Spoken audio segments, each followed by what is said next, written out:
Hola Gaby, hoy sos el primero. Esperen que voy a sacar el wifi por las dudas. Avísenme si no me llegan a escuchar bien. Sí, dije que eras el primero. Ahí te vi. Hola Osval, fiel compañero.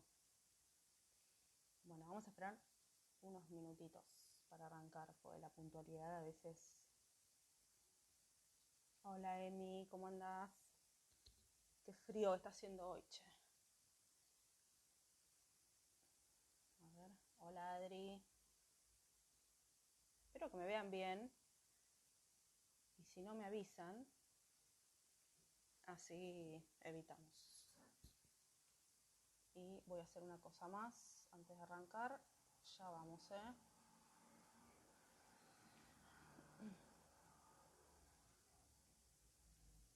Adri, por las dudas grabalo, porque el otro día me pasó que no lo pude grabar.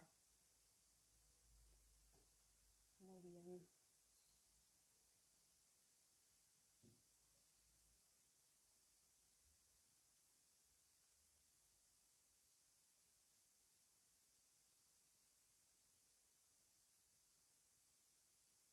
Hola Cami.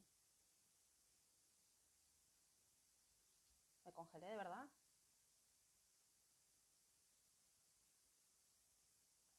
Ahí.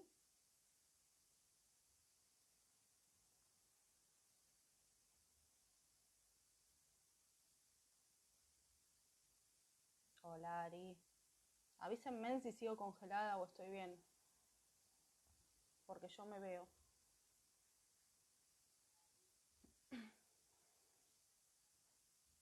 A ver.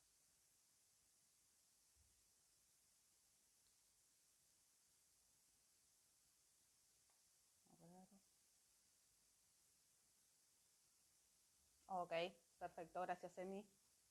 Hola Sil. Hola Rubén, ¿cómo estás? Hola Su. Bueno, esperamos unos segunditos más y arrancamos. Hoy es un poquitito quizás más largo que el resto. Les voy a pedir que... voy a cambiar de vuelta a Wi-Fi por las dudas. A ver ahí, la conexión no estaría siendo la mejor, pero... A ver ahí.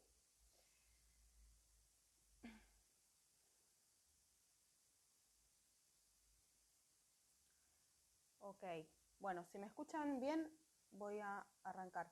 Hoy quizás va a ser un poquitito más larga, cualquier cosa me van preguntando en el camino.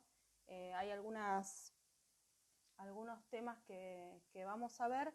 Yo voy a ir viendo a ver si puedo las preguntas que ustedes tengan, cualquier cosa se las voy respondiendo, ¿sí?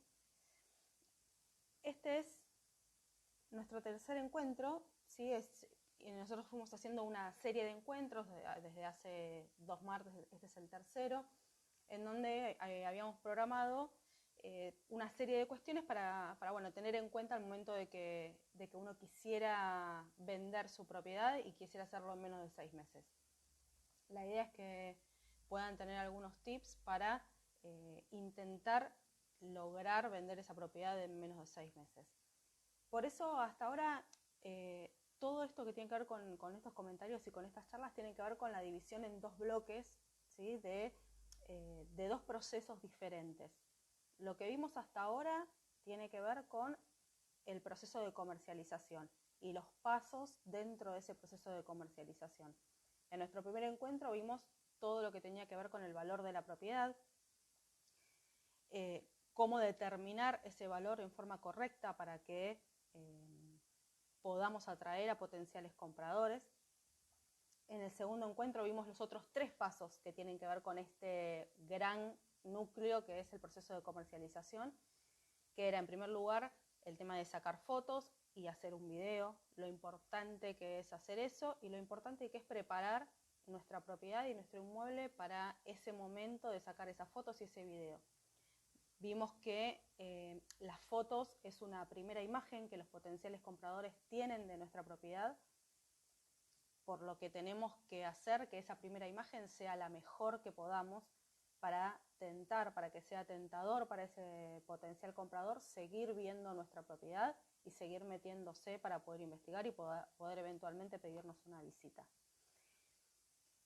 También vimos todo lo que tiene que ver con la publicación de la propiedad, cómo hacerlo en forma correcta, qué palabras utilizar para que esa propiedad esté muy bien posicionada en los buscadores, para que esté muy bien posicionada en todo lo que tiene que ver con las redes y seguir atrayendo a ese comprador.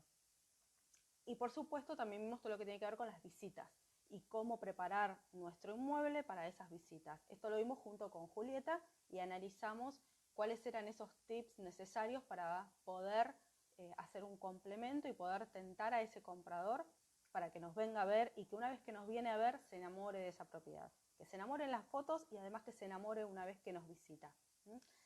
Entonces, este primer gran bloque, que fue el que vimos los 2 martes pasados, lo tenemos que complementar con un segundo gran bloque, que tiene que ver con el proceso de la operación en sí. En estos 2 encuentros anteriores vimos muchas cosas, y una vez que ya tenemos todo este proceso de comercialización cerrado, y si hicimos las cosas bien, y en donde les vuelvo a recomendar que traten con profesionales, por supuesto, de confianza y con quienes ustedes se sientan cómodos, pero que trabajen con profesionales porque eso va a hacer que todo lo anterior sea perfecto y que todo eso haga que ese potencial comprador llegue lo más rápido posible. Entonces, si hicimos las cosas bien, va a aparecer nuestro comprador. Y cuando ello sucede, vamos a ingresar a ingresar a este tránsito de lo que es la operación inmobiliaria en sí, ¿sí? Y acá también es donde, y sobre todo también principalmente acá es donde les recomiendo que contraten y estén con profesionales en cada área, ¿sí? Que tengan en cada área un profesional de confianza que los pueda ayudar y que pueda hacer un buen trabajo. En todo lo que fue la primera etapa, en la etapa de comercialización, podíamos ver algunos profesionales que podían intervenir, que era el agente inmobiliario, el martillero, el fotógrafo, ¿sí? Para todo lo que tenía que ver con las fotos, y también podíamos contratar a una especialista de home staging para que nos pueda preparar esa propiedad y la podamos hacer tentadora. En esta segunda etapa, que es la etapa de la operación, la etapa de concretar la operación en sí, vamos a poder encontrar a otros profesionales que también nos van a ayudar, que son el agente inmobiliario, el martillero, el escribano y un abogado. Muchas veces lo vamos a necesitar porque hay algunas situaciones que se pueden dar dentro de una operación inmobiliaria que quizás necesitemos de la asesoría de un abogado, ¿sí? Entonces, estas personas se dedican a esto, saben lo que hacen, ¿sí? Entonces, todos nosotros vamos a poder asesorarlos y guiarlos para que la operación se haga de la mejor forma posible en el menor tiempo posible. Si me quedé congelada me avisan, espero que no. Entonces, yo les voy a dar un ejemplo de algo que me pasó a mí en forma personal. Yo decía Silvia, que creo que está por acá, ella es contadora. Y yo, respecto a los contadores, tenía un preconcepto, que era esto de, bueno, en realidad contratar a un contador para que te lleve, digamos, tus números, para que te presente las declaraciones juradas y demás, dije, bueno, esto en realidad está bueno para, no sé, una empresa, para alguien que de verdad lo necesite, para alguien que tenga mucho volumen, ¿sí? No para que seas una persona física. Entonces yo tenía ese preconcepto que no era necesario contratar un contador, que quizás para presentar las declaraciones juradas y demás, mirando un tutorial en Google, lo podía resolver. Me pasaron algunas cuestiones que no vienen al caso, pero en donde me di cuenta que la asistencia y el contar con un profesional de confianza, en este caso un contador en mi caso, era sumamente importante. Ahí entendí lo bien que se siente poder confiar en alguien para que haga lo que sabe hacer, ¿sí? Para que ejerza, digamos, su profesión y haga lo que sabe hacer, que es a lo que se dedica. Entonces, uno se puede relajar, ¿sí? Se puede dedicar a hacer lo que de verdad sabe. En mi caso, yo soy agente inmobiliario, soy abogada y soy experta en eso y me dedico a eso. Entonces, de eso puedo hablar y de eso puedo explicarles un montón de cosas y puedo ser muy útil en esa posición, ¿sí? Pero la verdad es que como contadora no, ¿sí? De hecho soy un cero a la izquierda en eso, entonces necesito contar con alguien que sepa, ¿sí? Entonces está bueno que puedan tomar de estos profesionales lo mejor para que puedan cumplir con esto, que es vender la propiedad lo antes posible y al mayor valor posible. Por supuesto que tenés que encontrar a alguien de confianza y a alguien que demuestre que sabe de lo que está hablando, pero eso ya es un tema de otro vivo que no lo vamos a ver hoy, ¿sí? No me quiero ir de tema porque si no vamos a estar muchísimo más tiempo acá. Entonces, vimos entonces que aparece la persona interesada y vamos a dar comienzo a esta etapa de la operación en sí. Y ahí es cuando empiezan a surgir algunas dudas y quizás también algunos inconvenientes. Y está bueno que sepamos cuáles pueden surgir para que eventualmente sepamos cómo lo tenemos que resolver.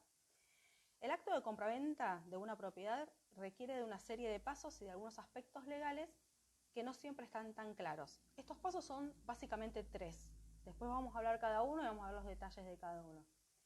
Lo primero que se realiza es la oferta, ¿sí? Se realiza la oferta de compra, que en el caso de que se conforme esa oferta va a tomar el estatus de reserva. Esto se va a realizar por escrito. Esa es como la primera medida, ahora lo vamos a ver en detalle. Luego vamos a firmar el boleto de compraventa y finalmente, y esto sí es lo que concluye la operación, se firma la escritura traslativa de dominio. Si la negociación se realiza directamente con un dueño, es decir, sin la intervención de una inmobiliaria, perdón, todo lo que tiene que ver con la reserva en sí, ¿sí? No se utiliza, porque esto lo utilizan las inmobiliarias. Es decir, las operaciones que se realizan directamente con un dueño, se va a firmar el boleto de compraventa y luego la escritura. Déjenme explicarles un poco la importancia que tiene el tomar esta oferta por escrito y tenerla, ¿sí? En realidad se trata de una etapa, este momento en donde se toma la oferta, se trata de una etapa en donde el interesado realiza una oferta del inmueble por el cual está interesado, ¿sí? Esta oferta se realiza, obviamente, por escrito y en una inmobiliaria. Y se acompaña una determinada suma de dinero para demostrar el interés y el compromiso que tiene el potencial comprador en esa propiedad. Y en tanto esta oferta no sea aprobada por el vendedor, el negocio no está cerrado, ¿sí? En ese momento, ese documento lo que se realiza es un ofrecimiento de valor, ¿sí? Ya que en realidad no siempre el valor que está publicado en los portales es el valor de cierre. De hecho, sobre todo en estos momentos y en estos contextos, las ofertas están siendo muy agresivas. Y acá en este punto va a tener mucha importancia las herramientas de negociación con las que cuente el agente inmobiliario que se ocupe de la comercialización, o en el caso de que ustedes lo estén comercializando solos, ahí tiene mucha importancia el poder de negociación con el que contemos, porque en esa oferta que va a hacer el potencial comprador se van a negociar tanto todo lo que tiene que ver con el valor como con las condiciones de esa potencial compra, ¿sí? Todo lo que el comprador necesita para poder avanzar con esa operación se va a poner en esa oferta por escrito, ¿sí? Es decir, si quieres firmar boleto y después escritura, si quieres solo firmar escritura directa, si quiere, por ejemplo, que quede un aire acondicionado que vio en ese departamento y que le parece que tiene que quedar ahí porque lo necesita, porque no quiere comprar otro, por el motivo que sea. Pero todo lo que el comprador pretenda para poder avanzar con esa operación va a quedar por escrito en esa oferta que hace, ¿sí? Luego, por supuesto, ese documento tiene que ser conformado por el propietario, es decir, el propietario tiene que prestar la conformidad tanto con el valor como con esas condiciones.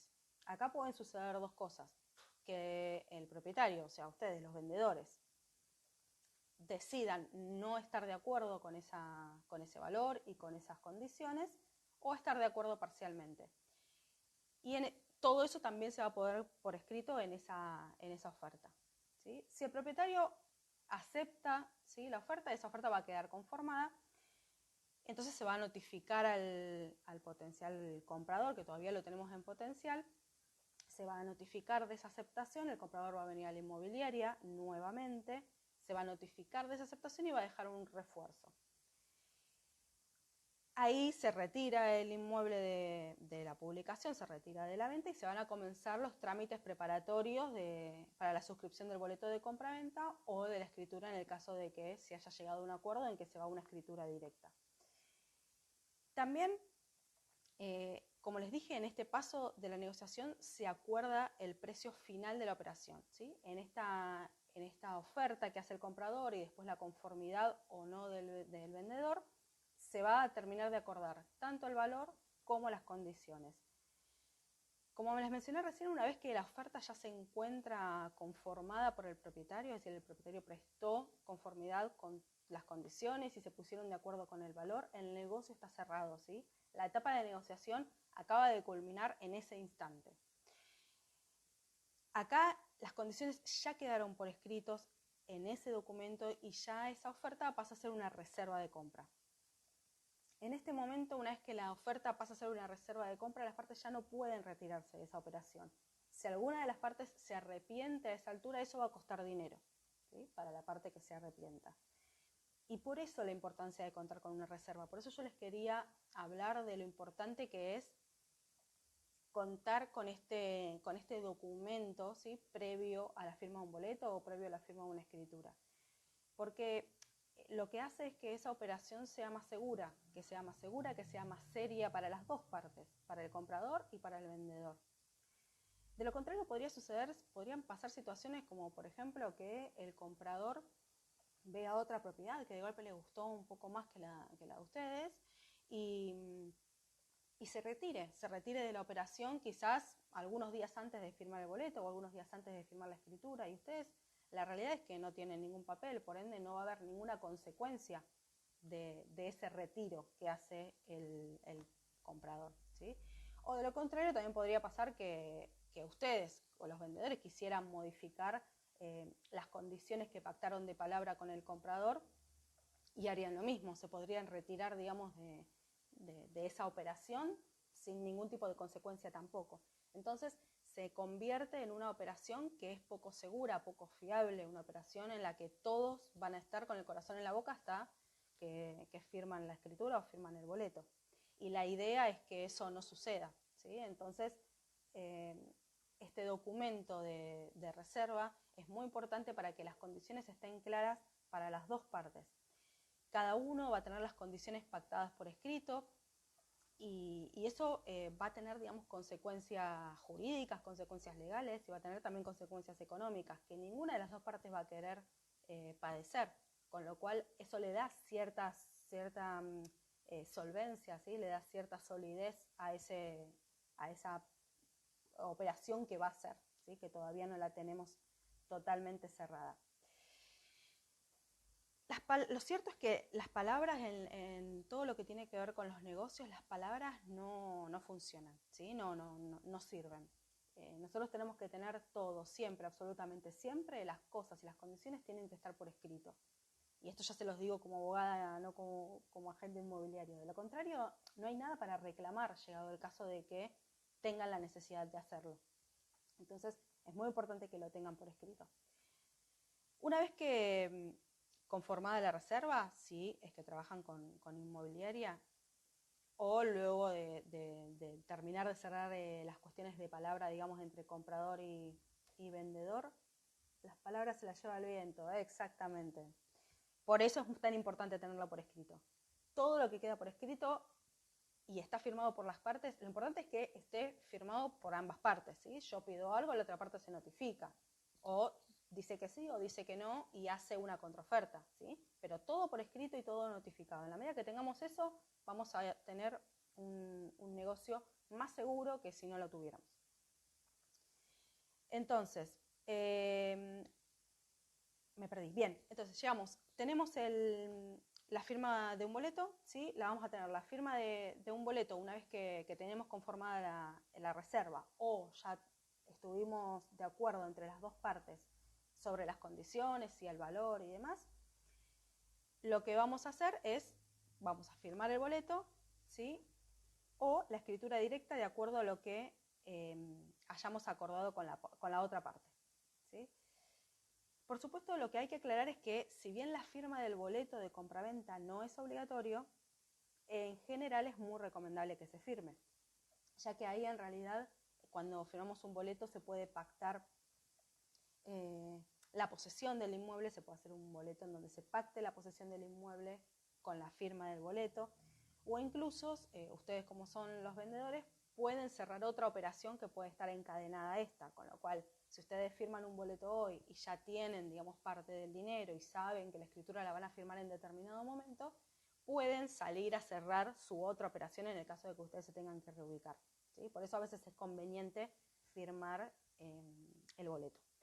Ahora, hecha esta aclaración, si ustedes son propietarios y encontraron, digamos, un comprador y deciden no trabajar con profesionales, vayan directo a la escritura, ¿sí? Para que los vea un escribano, para que esa operación la cierre el escribano y no tengan, digamos, cuestiones sueltas en el camino, ¿sí? Hay cuestiones que se deben analizar en un boleto de compraventa y si ustedes no van a querer recibir ninguna ayuda de ningún profesional, vayan directamente a la escritura, ¿sí? No firmen en boleto porque el boleto tiene determinadas consecuencias jurídicas que son muy importantes, tiene algunas condiciones que no es digamos, agarrar un modelo de boleto que encontramos en internet y completarlo y firmarlo y ya está, ¿sí? Los boletos tienen determinadas condiciones y determinadas estructuras que ustedes tienen que asesorarse para saber qué es lo que están firmando y qué consecuencias jurídicas tiene eso, ¿sí? Ahora, cuando trabajamos con inmobiliaria, el boleto es ideal, ¿sí? El boleto de compraventa es un contrato privado con efectos que tienen relevancia para las partes, ¿sí? Es un verdadero contrato. En realidad nosotros los abogados lo llamamos es un principio de ejecución de contrato. En ese boleto se establece la obligación de escriturar, se establece el precio de la operación, la forma de pago, cuándo se va a entregar el inmueble, la fecha de escrituración, ¿sí? El escribano que va a intervenir en esa operación y muchas otras condiciones más. Penalidades para el caso de que haya algún incumplimiento por alguna de las partes, ¿sí? Es decir, una vez que ustedes firman el boleto, tampoco va a haber posibilidad después de arrepentirse de eso, ¿sí? Si una de las partes se arrepiente, la otra va a poder decidir entre continuar la operación obligando a la otra parte a que cumpla sus obligaciones, ¿sí? Incluso judicialmente va a poder hacer ese reclamo, o deshacer la operación con las consecuencias jurídicas y económicas que va a tener que afrontar la parte incumplidora, ¿sí? El boleto, como les dije antes, es un acuerdo de partes, entonces para la firma no es necesario, digamos, que intervenga un escribano, aunque hay muchas personas que prefieren que el escribano intervenga para que analice la documentación de la propiedad, para que, bueno, represente al comprador y como en realidad el escribano luego se va a ocupar, digamos, de firmar la escritura traslativa de dominio, hay muchas personas que prefieren que el escribano intervenga por anticipado para que ya esté al tanto de cómo se va desarrollando la operatoria y cómo va transcurriendo, digamos, todo, para que llegado el momento de la escritura esté más al tanto de la cuestión. En el caso de que intervenga la inmobiliaria o si no interviene la inmobiliaria y interviene solo el escribano, la inmobiliaria o el escribano, cualquiera de los que intervengan en el momento de la firma del boleto, van a solicitar al registro de la propiedad inmueble y previo a la firma del boleto, ¿sí? Van a pedir un informe de dominio, ¿sí?, del inmueble y un informe de inhibiciones del propietario, ¿sí? Nosotros en RE/MAX, tanto el informe de dominio como el informe de inhibición lo pedimos en el momento de conformar la reserva, ¿sí? Es decir, bastante tiempo antes de la firma del boleto, en realidad una semana antes, ¿sí? Pero si no, tienen que estar esos dos informes antes de la firma del boleto, ¿sí?, para poder saber si el inmueble pertenece a la persona que va a firmar el boleto, ¿sí?, como propietario, y además para chequear que el inmueble no tenga ningún problema, que no tenga ninguna hipoteca, ningún embargo, ¿sí? Que no haya nada que grave el inmueble y que impida que ese inmueble se pueda transmitir. Y el tema de las inhibiciones, sobre todo para ver que el propietario no esté inhibido, ¿sí? Va a haber algunos que me van a preguntar quizás qué son las inhibiciones. Las inhibiciones son medidas judiciales, ¿sí? Que gravan la disponibilidad de una persona respecto de sus bienes presentes, por supuesto, y la adquisición de bienes futuros. Mientras una persona esté inhibida, no va a poder comprar, no va a poder vender, no va a poder ni adquirir ni vender ninguna propiedad que esté a su nombre, ¿sí? Hasta tanto no levante esa inhibición. Recuerden que la inhibición es una medida judicial, con lo cual la forma de resolverla es pagando la deuda que ese propietario tenga y solicitar el levantamiento de la inhibición al juez, ¿sí? No hay otra forma de levantar la inhibición que no sea esa. Bien. Por otro lado, de la inhibición surge eso, y del informe de dominio, además de la titularidad del inmueble, también va a permitir ubicar, o sea, se va a poder ver en ese informe de dominio la ubicación del inmueble y cuáles son las dimensiones. Es importante cotejar las medidas y las superficies del inmueble, ¿sí? Ustedes que son propietarios, es importante que tengan en cuenta que las medidas que figuran en la escritura es lo que ustedes están vendiendo, ¿sí? Lo que va a figurar en el boleto de compraventa, lo que va a figurar en la escritura translativa de dominio son las medidas que figuran en la escritura, ¿sí? Con lo cual, tengan en cuenta que si su propiedad tiene mayor superficie o menor superficie de la que dice la escritura, es algo que ustedes tienen que hacérselo saber al potencial comprador. Tiene que figurar en las publicaciones y tiene que figurar, en el caso de los agentes, en las reservas, ¿sí? Es muy importante que eso figure, porque de lo contrario pueden tener un problema legal bastante importante, ¿sí? Porque en realidad la persona que está comprando lo que figura en la escritura, ¿sí? Y por ende siempre se está comprando eso, no ni más ni menos, se compra lo que figura en la escritura. Y la realidad es que el potencial comprador, gracias Maru, el potencial comprador va a poder a futuro, o en el momento mismo de la escritura, con lo cual es un problemón si les pasa eso en el momento de la escritura, en el momento de la escritura va a poder reclamar una diferencia de dinero si ustedes no se lo comunicaron por escrito, porque volvemos a lo mismo, o sea, las palabras no existen en los negocios, ¿sí? Si ustedes le dicen al potencial comprador, no, pero yo te avisé que la propiedad tenía más superficie que la que figura en la escritura, no sirve de nada, ¿sí? Lo importante es que figure por escrito en algún lugar. Entonces, les va a poder reclamar esa diferencia de dinero, y además ese comprador, ustedes tienen que saber que jurídicamente va a tener un potencial conflicto con los otros propietarios en el caso de que sea una propiedad horizontal, y también con la municipalidad, ya sea que sea una propiedad horizontal o que sea una casa, ¿sí? Construida que no esté en propiedad horizontal. Entonces, si no lo hacen, si ustedes no ponen las cosas correctamente en los papeles, pueden tener, digamos, problemas legales. Eso es muy importante que lo tengan en cuenta, ¿sí? Bien, si la persona que figura, ¿sí?, como propietario del inmueble en el registro falleció, es necesario que se tramite la sucesión, ¿sí?, de esa persona fallecida.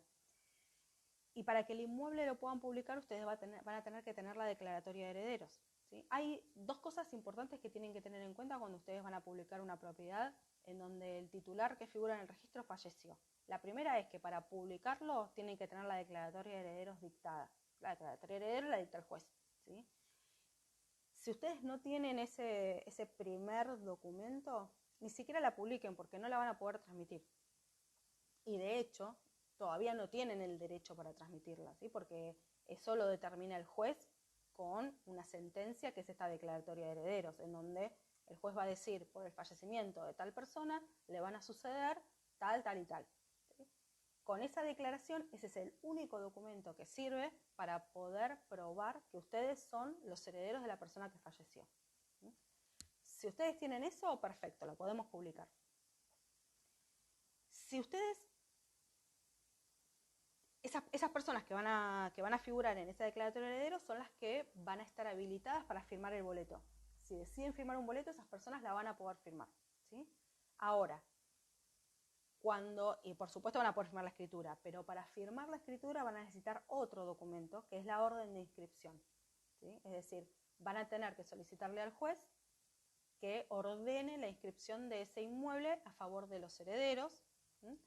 O por lo menos que autorice la venta. Entonces, esto es lo que se llama las ventas por tracto abreviado, ¿sí? Para los que quizás están un poco más, que digamos, están un poco más al tanto de este tema, esas son las que se llaman ventas por tracto abreviado.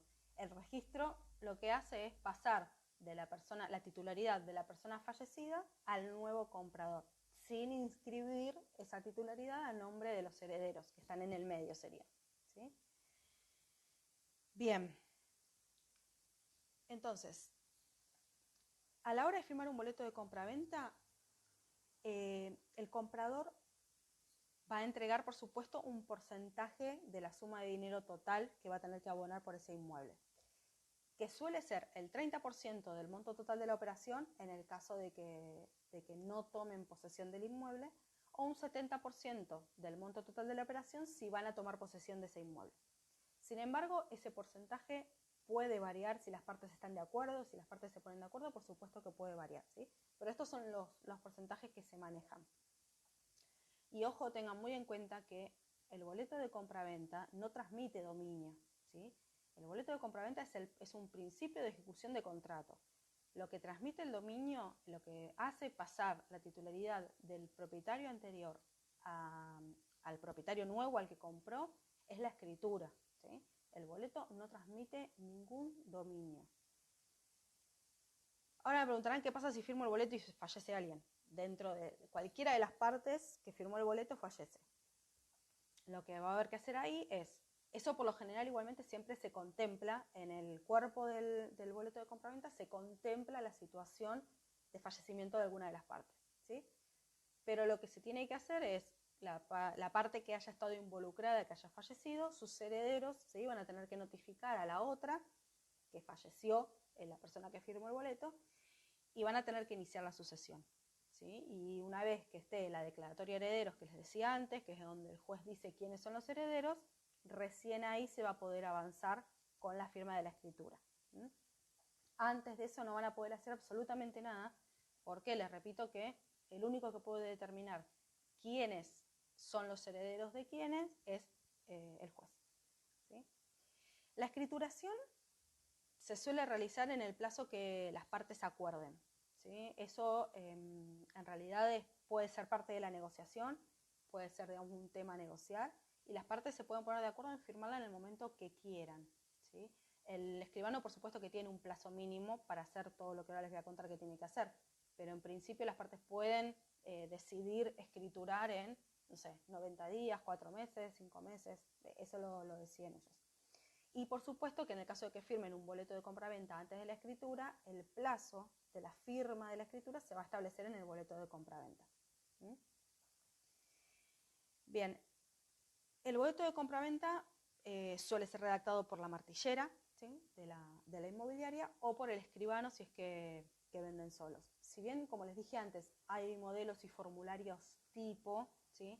que algunos dirían se pueden descargar por internet, la realidad es que cada operación tiene particularidades distintas, son situaciones diferentes, tienen condiciones distintas que las partes acuerdan, entonces no se los recomiendo, no lo hagan, necesitan de un profesional para hacer estas cosas, ¿sí? Además tengan en cuenta que, como les dije antes, es un documento que tiene efectos jurídicos y tiene consecuencias legales, porque en estos puntos claves no se pueden cometer errores, ¿sí? Una mala publicación la podemos resolver, una mala foto que se sacó quizás también se puede resolver, y no vas a tener más consecuencias, digamos, que la pérdida del tiempo, digamos, que no hayas encontrado un comprador más rápido.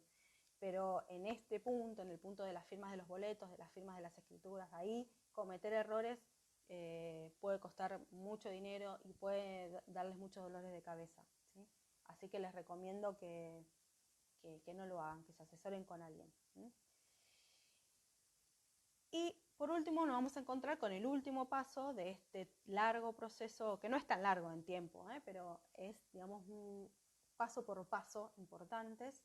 Nos vamos a encontrar con la escritura traslativa de dominio, que es el acto formal y solemne mediante el cual el escribano, en presencia del vendedor y del comprador o sus representantes, porque puede haber apoderados, instrumenta la venta de una propiedad. Luego de que se firma la escritura, ahí queda perfeccionada la venta, ¿sí?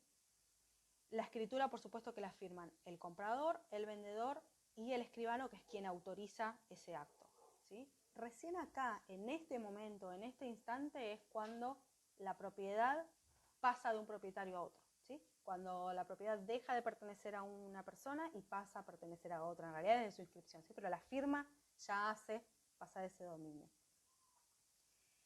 El escribano en la operación, digamos, ofrece, en la operación de la escritura, ofrece su asistencia, el asesoramiento a las partes, ¿sí? Al redactar la escritura, el escribano antes de eso, digamos, verifica los antecedentes del título. Lo que hace el escribano es lo que nosotros llamamos el estudio de títulos, y esto lo que hace es resguardar al comprador, ¿sí? De que estos antecedentes sean auténticos y que no tengan vicios, ¿sí? Pasado en limpio, que la cadena de transmisión de ese inmueble esté limpia, ¿sí? Que no tenga vicios, que no tenga ningún error que haga que el título no sea perfecto o que alguien pueda reclamar algún derecho sobre ese inmueble. La idea es que el comprador esté seguro de que todas las transmisiones de dominio que se fueron haciendo a lo largo de la historia de ese inmueble, todos los inmuebles tienen una historia como nosotros, en donde se fue transmitiendo de propietario en propietario. A veces puede suceder que en esas transmisiones haya algunos errores que pudieron haber cometido las partes, que pudo haber cometido algún escribano, alguna donación que no estuvo bien hecha, ¿sí? O puede haber muchas cosas que hagan que el título pueda estar viciado o que el título pueda ser sujeto a reclamación por alguna parte. Entonces el escribano, con el estudio de títulos previo a la firma de la escritura, lo que hace es chequear, controlar que todas las transmisiones de títulos hayan sido correctas, que hayan sido completas, para que no haya nadie que pueda reclamar la titularidad de lo que el comprador está comprando en ese momento. Una vez que se firma la escritura, el escribano también se encarga de inscribir ese testimonio en el registro de la propiedad inmueble.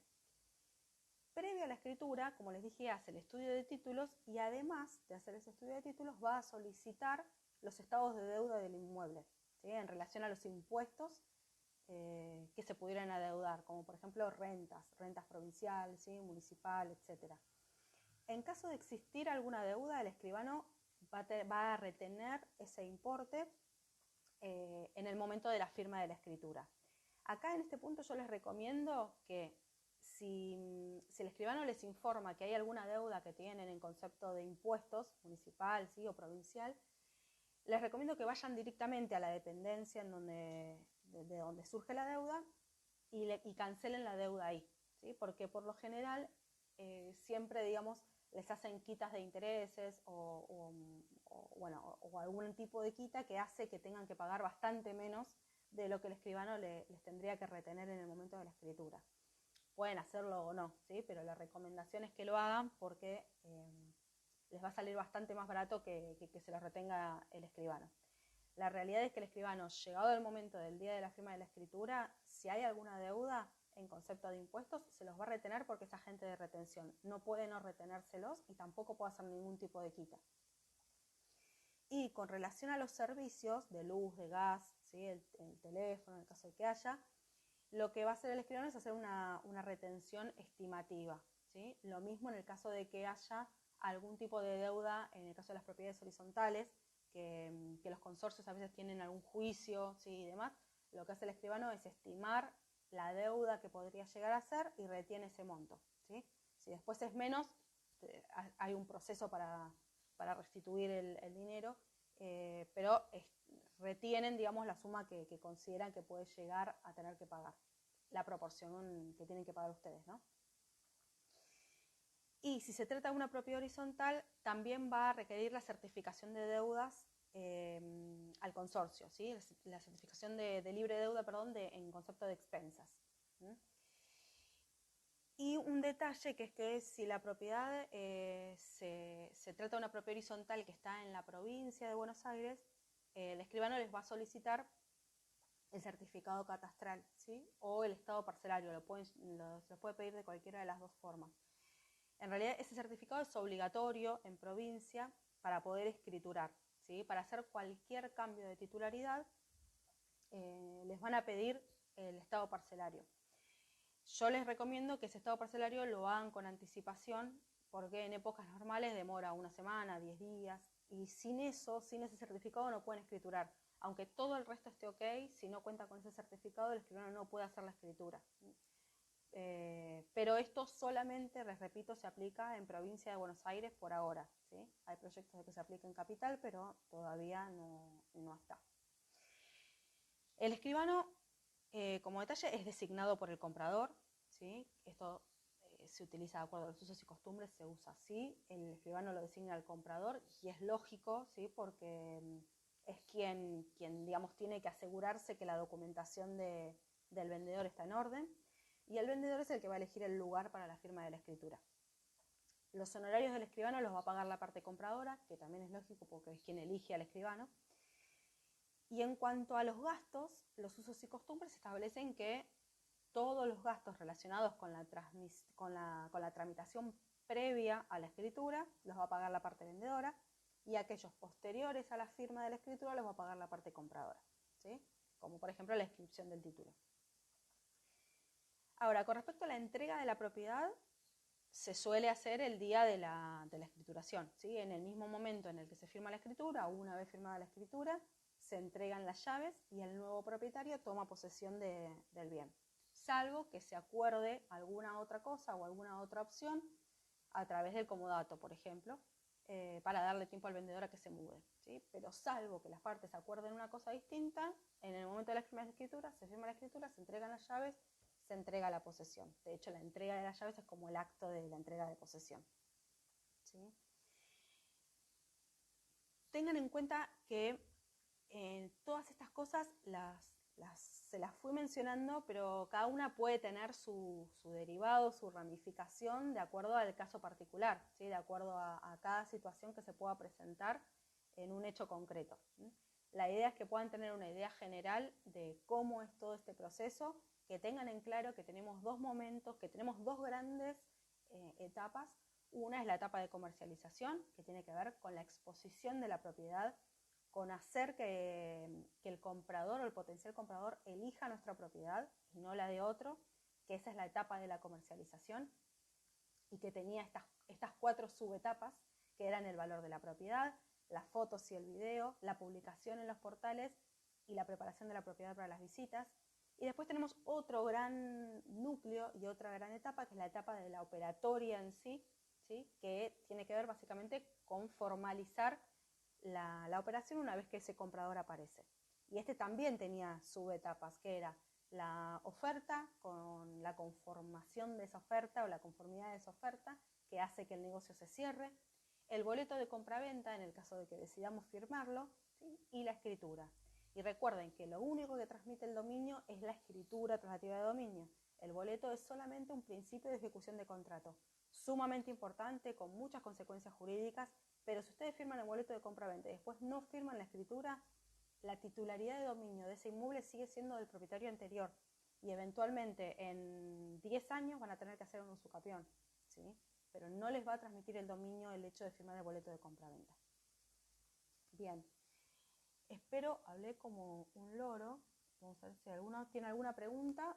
Les espero un minutito y si no, el martes que viene vamos a tener el último encuentro, ¿sí? Ahí vamos a hablar un poco de los costos de la operación, para que también los tengan en cuenta, para que sepan, son costos por supuesto estimativos, siempre los van a tener que consultar llegado el momento de la operación con el escribano, con el agente inmobiliario que tengan, pero bueno, es un estimativo para que puedan tener una idea de cuánto más o menos van a tener que tener en cuenta para cuando venden, y si tienen que salir a comprar, cuánto van a tener que destinar para los gastos, ¿sí? Así que espero, creo que no hay ninguna pregunta. Espero no estar en delay, porque la otra vez me pasó que estaba en delay, entonces me llegó alguna. Espero que les haya sido útil este tercer encuentro. Les reitero que cualquier duda que tengan, ya saben, me pueden contactar, me llaman, me lo mandan por privado y extendemos lo que necesiten ampliar. Y los veo, si no tienen ninguna duda, no quiero cortar y que tengan alguna duda. Así que bueno, los espero el martes que viene, vamos a cortarlo, el martes que viene a esta misma hora, a las 7 de la tarde, para ver costos de la operación, ¿sí? Así que los espero. Un fuerte abrazo, cuídense mucho y tengan en cuenta que en algún momento esto va a terminar y vamos a poder todos salir afuera y volver a vernos y abrazarnos, ¿sí? Así que un beso grande a todos.